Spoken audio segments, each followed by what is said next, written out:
Who am I kidding? I made this video right after I made the last one. I just changed my shirt. Movie magic.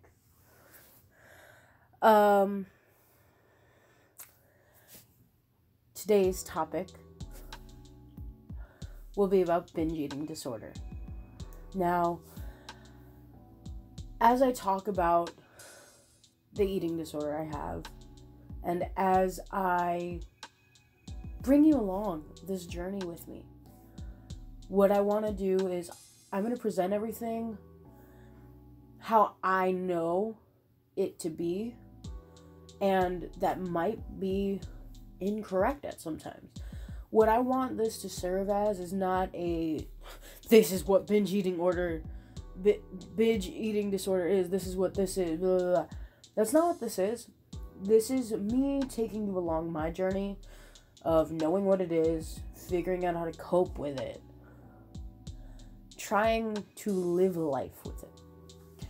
So, binge eating disorder is what I see as kind of the other side of eating disorders, because when you think of an eating disorder, you don't think fat. I feel that way, at least. Like, you don't think big people, and some people with binge eating disorder aren't fat, you know what I mean? But, and also, side note, I don't see fat as like an insult kind of a thing. It's like, it's a word. Yes, you can use it as an insult. It's like if you call someone like a bitch, you know what I mean? Like, you say it to your best friend, but you could also say it to someone who you utterly hate, you know? So, what I see BED as is kind of like the unorthodox version of what an eating disorder is. And it shouldn't be that, you know, it should just be an eating disorder, so don't see it the way I see it, but that's just me, what I usually was looking into it. So we'll start here. How I found out I had binge eating disorder. So, I was online, and my mom likes to yell at me because she thinks I self-diagnose myself, but like, how are you gonna figure out you have something when you don't look up symptoms you have? You know what I mean? Like, I'm not sitting here saying before I was like diagnosed with it, I wasn't saying I had it. It's just like, I'm 90% sure I have this eating disorder. And it's an eating disorder characterized by periods of binging. So you eat a lot of food, and then restriction. So you don't eat, basically. And it's kind of like this roller coaster of eating way too much and then not eating. Now, one thing I am not clear on, I will put, like, the biggest, just not clear. Do not take this as fact. I don't know if those periods of restriction include purging. Because purging is like, from my understanding, getting rid of the food in some way. And I'm going to leave it broadly like that, because I don't know if it's specifically tied to, like, throwing up, or if it can also include exercising a lot to try to purge it. I don't know the definition of that because I haven't dealt with it, so not fact. Hey guys, it's editing Elsa here. Ignore the alliteration. I didn't mean for that.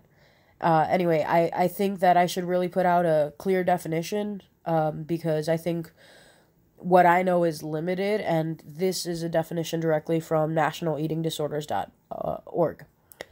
It says, binge eating disorder, aka BED, is a severe, life-threatening, and treatable eating disorder characterized by recurrent episodes of eating large quantities of food, often very quickly and to the point of discomfort, a feeling of loss of control during the binge, and experiencing shame, distress, or guilt afterwards, and not regularly using unhealthy compensatory measures to counter the binge eating.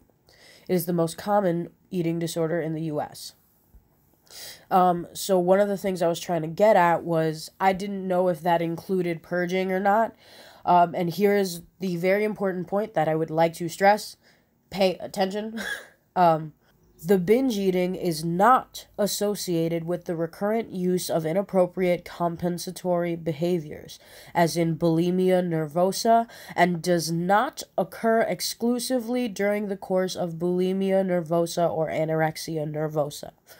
So, hopefully that helps out that little bit that was very unclear. I'm sorry about that. And back to the video.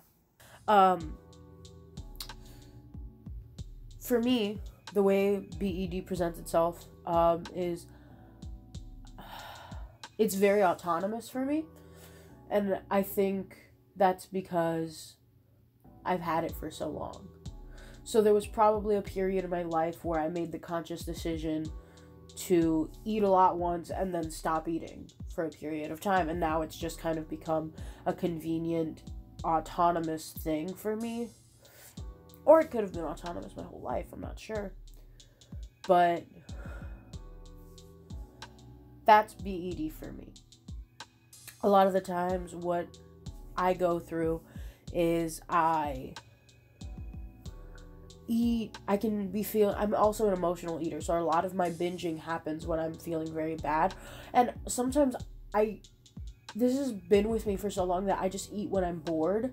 Eating is a very emotional thing for me. So, for me, I think, honestly, I'd go as far as to say I'm addicted to food.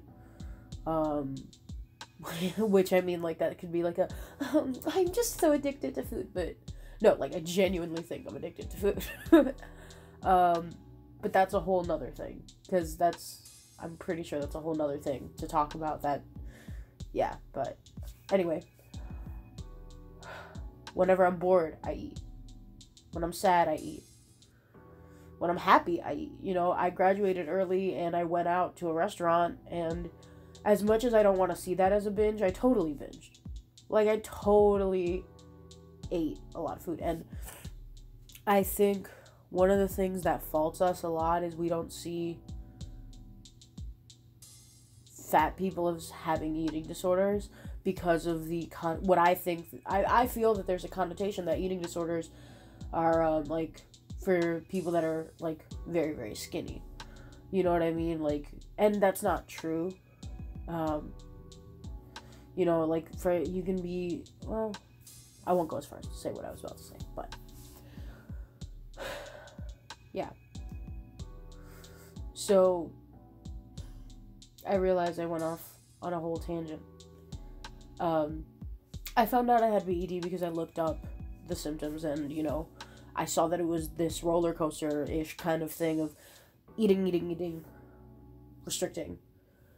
And I was realizing patterns in my life where I would do that. And I say that it's autonomous because it would be when it's most convenient for me. So whenever I work a lot, I don't eat. You know, I'd skip a lunch or something like that. If I have a lot of work to do, that's when I restrict. And if I don't have a lot of work to do and I'm very alone, I eat. So, and it just kind of works out that way to kind of be that. So yeah, that's how I found out I had it. Oh, and I talked to a licensed medical professional, and they seem to agree that yes, I have binge eating disorder. I just wanted to add that at the end because I realized that me saying that's how I found out I had it and not mentioning that I was diagnosed is kind of problematic. So that's how I found out I had it. If that's how I found out doesn't end with a diagnosis, end it with a diagnosis. Hey guys, it's me again. So I'm just making a lot of mistakes. Another thing filming Elsa forgot to mention was the whole part about like guilt and shame. So after I have a binge, I do feel those like periods of like, oh my god, I'm a fat, disgusting pig. Like that, you know, like just a lot of judgment comes from within myself after I have those periods of binging, and I need to mention that because I feel like that's a very important part of this. I think it was just too hard to mention in the moment. And because I think my binge eating is so autonomous, it kind of happens automatically, so I forget about it. So, yeah, I just wanted to mention that really quickly before I moved on with the second part of the video. Hopefully that's the last mistake in this video. So, yeah. Back to it. Sorry if I'm in a different position. I had to check that my camera was still recording. Next up. How has it affected my life? I have been overweight my entire life. It's been, annoying, to say the least. I look at old pictures of myself now at the weight that I'm at, and in middle school, I'm like, wow, you were so freaking skinny. And now I just kind of have this self-hatred that I'm also working on, that I will talk about more in, different videos. But this one's primarily for BED and my journey with it. So we won't get too much into that. But it's taken a toll on my emotional health. It's taken a toll on my mental health. The way I see myself, the way I think others see myself. As my anxiety gets worse, my perception of how others perceive me gets worse as well with my weight. It's hard. Again, to say the least.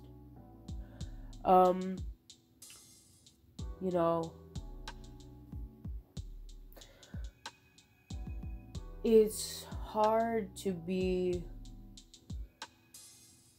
fat all your life, And I know that sounds so, first world problem, and I'm very aware that I sound very first world problem-y when I say that. And if you're offended by that, then feel free to be and watch another video, because this is about me being fat my entire life. This is to help other people who feel the same way, or people who want to be better allies to friends that, or I guess not allies, but better friends. Just an in-depth look of how I feel. And yeah, it's hard to be fat all your life in a fat-phobic society.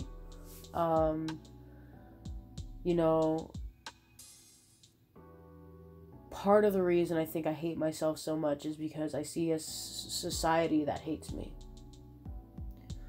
for being the way I am. And I mean, there's tons of different factors that lead me to be, but mostly it's me, you know what I mean? Mostly, that's not to put blame on myself, that's just to own up, I have an eating disorder, and I need to learn to cope with it, and I am. I'm going to therapy, and it's really good. And I'm learning to work with it. For the first time in 18 years, I'm talking about my eating. It's always been very uncomfortable for me to talk about it. I've always avoided it. And I have a story time for that as well. But I've always avoided talking about my eating when I'm talking about my mental health. Part of it is I never really saw a correlation. But I think the main thing is now I'm talking about it, and I kind of want to document it. My recording stopped in the middle of, me semi-ending everything. So that's great. Anyway, I think I wanted to document this. So, yeah, I just want to document this, and even if it's just to kind of my friends and family on Facebook and Instagram, this is weird, but that's fine. I think nowadays society is a little bit more loving to bigger girls, and I love the strides that Fenty X Savage and Unique Vintage, just to name a few brands, I think that makes me feel better about myself. But I think overall it's not about society. I think it's about the life changes I need to make, the life changes that I need to take to be at my goal and be happy with myself. Not just in the sense of I want to be this because then I'll love myself, because that's not realistic. I think for me it's not. I think I have to love myself and then work towards the whatever goals that I have, because I think that's my ultimate hindrance is my insecurities. And I think I'll get more in depth with that when I talk about self-love, and my journey with that. It's a very early on stage, so it's probably going to be a very short video. But yeah, I think it's very important to tread lightly when talking about this and when you're thinking about blame, because I think it's very easy to blame yourself. It's very easy to blame society for, oh, I'm fat because I'm fat and I hate myself because society makes me hate myself. I'm fat because I made myself this way. I think there's no point in thinking that way if it's not going to better you. You know what I mean? Like, those are very negative ways to think. I think focusing on not assigning blame to anything and just accepting, I'm fat. I've been living this way for however long I've been living this way. And that's what it is. No judgment, no anger, no sad, nothing. Just, that's it. Just, I'm fat. I've been living this way for however long. And just, that's what it is. And then from there, I think it's, decide, do you want to keep living that way? Do you want to keep being fat? Are you happy with yourself? And if you are, that's perfectly valid. If you want to be your big, beautiful self, go be your big, beautiful self, okay? No one is stopping you from being... To me, I think the only thing stopping you from you being your big, beautiful self is yourself. And that's, in a way, kind of me talking to myself. Because for me, I know it's me. I think I'm the only reason that, my insecurities and all of that, that's what stops me from just flaunting my bigness, And I like to say that, well, I'll leave it at that, but yeah. Or, for valid reasons, let's say you just want to be skinnier. Or, for example, in my case, I want to be skinnier not just because, well, I need to take my self-love out of it, just because I want to be skinnier because I want to be healthier. I'm not in a good place with my health, and that's why I want to lose weight. So, just figuring that out, I think just no judgment. I'm fat. What do I want to do with that? And it rhymes, so you can remember it. I'm fat. What do I want to do with that? Bam. There you go. Your mantra for the rest of your life, you're welcome. Just saying.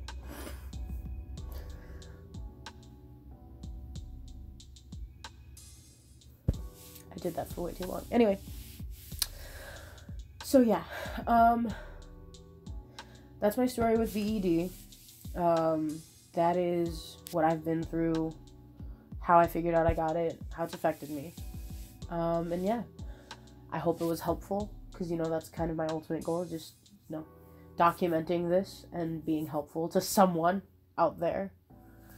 But yeah, hopefully I end up editing this and posting it, because I know that I can be a shithead about that. I never know how to end these.